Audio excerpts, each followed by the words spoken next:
Топ-5 слов и выражений, которые спросили мои ученики на этой неделе. Первое слово – чавкать. Чавкать на казахском шалпылдату. Но в казахском языке очень важно указывать то, каким образом чавкает человек.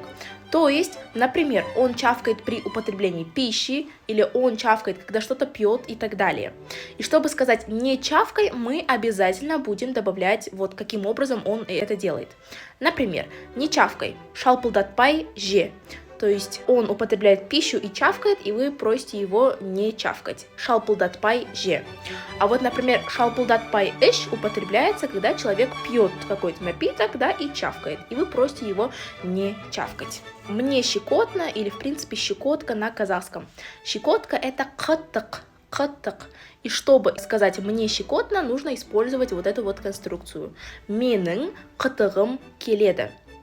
И дальше, да, меняете там сенің қытығың келеді, оның қытығы келеді и так далее. Наступать на те же грабли на казахском будет бір қателікті екі рет қайталау. То есть повторять одну ошибку дважды.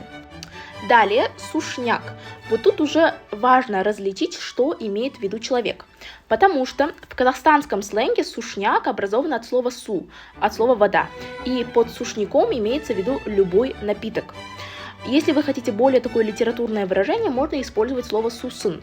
Но в казахстанском сленге, да, в разговорной речи вы очень часто можете встретить слово сушняк. То есть я имею в виду в казахском языке. А вот в некоторых других русскоязычных странах сушняк может означать совершенно другое. Сильная жажда после употребления алкоголя. В таком случае сушняк не переводится вообще, потому что это такое вот уникальное явление. Делать из мухи слона. Тимедейде тиедей ету. То есть, если дословно, делать из чего-то похожего на пуговицу что-то похожее на верблюда. Потому что верблюд, он большой, намного больше, чем пуговица. Вот такие вот дела. Если было интересно, не забудь подписаться и легко изучай казахский язык.